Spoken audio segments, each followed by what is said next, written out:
Hi friends, అందరు ఎలా ఉన్నారు? బాగున్నారా? నేనైతే ఈరోజు అమావాస్య కదండి, పూజ అయితే చేద్దామనేసి ఇంకా పువ్వులకైతే వచ్చాను మేడపైకి.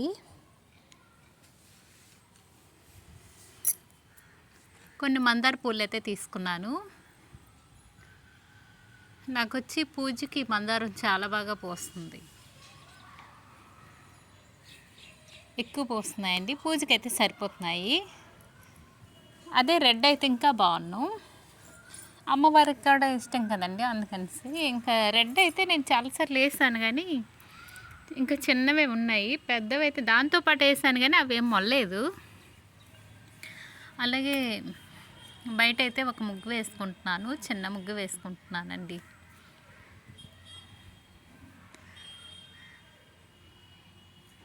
ఇంకా పసుపు రాసాను. పసుపులో అయితే నేను ఈసారి ఏం వేసానంటే కొంచెం పెరుగు వేసాను, మంచి కలర్ వచ్చింది. నేను నా వీడియోలో చాలాసార్లు చూస్తుంటారు జేగిరి రాస్తాను కదా. ఇప్పుడు ఏంటంటే వర్షాలు పడుతున్నాయండి. వర్షాలు పడితే ఏమవుతుందంటే జేగిరి రాస్తే వర్షాలు పడాక మొత్తం రెడ్ అయిపోయి ఆ బాల్కనీలు అంతా దీనిలా అయిపోతుంది. అందుకనేసి ఇంకా పసుపు వేసాను. పసుపు ఇంకా బాగా కనిపించాలనేసి అనుకుంటే కొంచెం పెరుగు వేసానండి, నీట్గా వచ్చింది. అలాగే ఒక చిన్న ముగ్గు వేసుకున్నాను. ముగ్గు బాగుంది కదా, చిన్నదే వేసానండి. అలాగే పసుపు కుంకుమ అయితే ముగ్గు పైన వేసుకున్నాను. ఎప్పుడు కూడా చిన్న ముగ్గైనా పెద్ద ముగ్గైనా పసుపు కుంకుమ వేసేసరికి చాలా బాగుంటుంది, మంచిది కూడా. ఇక్కడైతే కుంకుమ అది వేసాను కదా, అంటే ఇక్కడ అడుగులు అయితే వేయరు, అందుకనేసి ఇంకా పసుపు కుంకుమ వేసాను. అదే అడుగులు వేస్తే ఇంకా వేయము. ఇంకోనండి, ఇక్కడే జాగ్రత్తగా నడాలి. అందుకు లక్ష్మీ పాదాలు ఏం చేశానంటే నేను సైడ్కి వేసుకున్నానండి, ఎదరంగా అయితే వేయలేదు, ఒక సైడ్కి వేసాను. ఏమైనా మట్టేస్తారేమనేసి ఇట్లా సైడ్కి వేసా. ఇంకా డిజైన్ మామూలుగా వేసుకున్నాను ఇలాగా.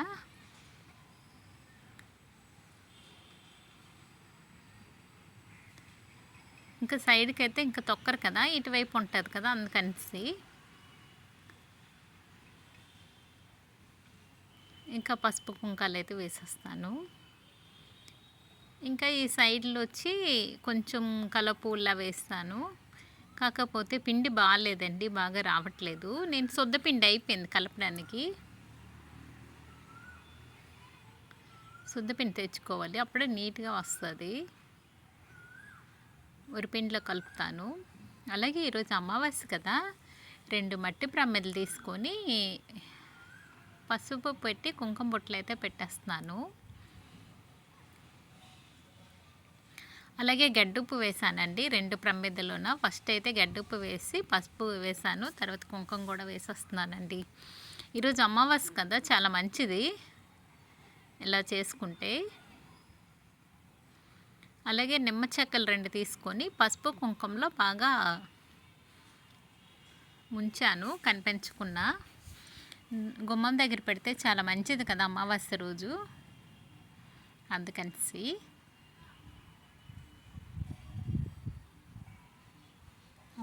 అమావాస్య రోజు ధూపం కూడా వేస్తే మంచిది కదా, అలాగే ధూపం కూడా వేసుకుంటాను.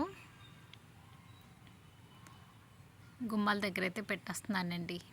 ఈరోజు అమ్మవారికి పూజ చేసుకుంటే చాలా మంచిది.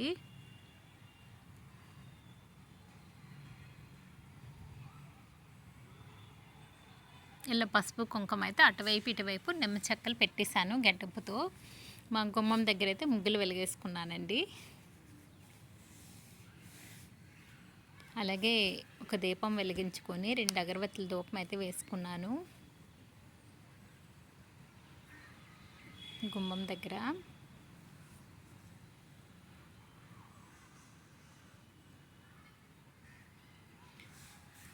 గుమ్మానికి హారతి కూడా వేస్తున్నాను. గడప లక్ష్మి కదండి, అంతా మనకు వచ్చేదంతా గుమ్మం దాటే కదా వస్తుంది. అసలు గుమ్మంనే మనం లక్ష్మీ అమ్మవారిగా భావిస్తాం కదా, గుమ్మం కాలు తగిలే మనం మొక్కుతాం కదా. అందుకు ఇంకా నేనైతే అమావాస్యకి అయితే పూజ అయితే చేసుకున్నాను.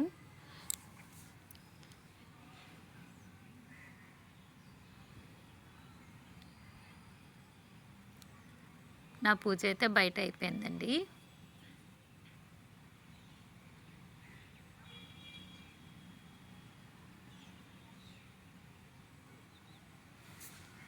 ప్రతి అమావాస్యకి ఇలా చేయండి, చాలా మంచిది. ఇంకా గుమ్మం దగ్గర అమావాస్యకి మనము ఎరుపు నీళ్ళతో ఆరతి ఇచ్చినవి చాలా మంచిదండి. నేనైతే ఒకటి రెండు మూడు సార్లు ఇచ్చాను అనుకుంటున్నాను. ఇచ్చాను, కొన్ని వీడియోలు ఉంటాయి. కాకపోతే ఈసారి ఇంకా ఇవ్వాలి. అలా కూడా చాలా మంచిదండి అమావాస్య రోజు. ఇంకా మా బాల్కనీలో ఇలా ఉందండి. మా తులసమ్మ అక్కడున్నారు, మా కృష్ణయ్య ఇక్కడున్నారు.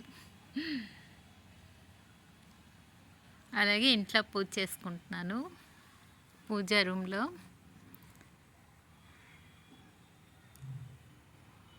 మనకు అమావాస్య ఏంటంటే నైటే కదా పూజ చేస్తాము, సాయంత్రం వేళ సంధ్య వేళ చేస్తాం కదా. సో అలాగే నేను కూడా చేసుకున్నాను.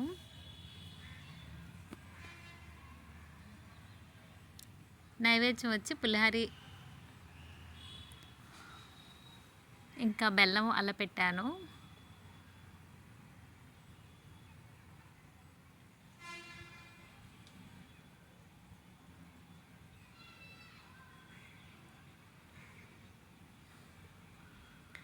నా పూజ అయితే ఇలా చేసుకున్నానండి, అమావాస్య రోజు పూజ.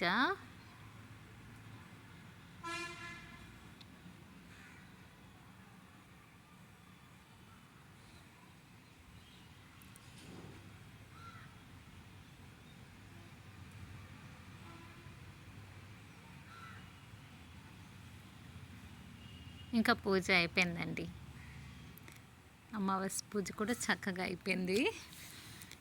ఏం చేశానంటే పులిహార చేశాను. ఆ రోజు మిల్క్ మా దగ్గర నైట్కి వస్తాయి కదా, ఆ రోజు లేవు కనుక నేను ఏం చేశానంటే, మన దగ్గర ఎప్పుడైనా పాలు లేకపోతే పరమాన్నం చేయాలనుకుంటాం కదా.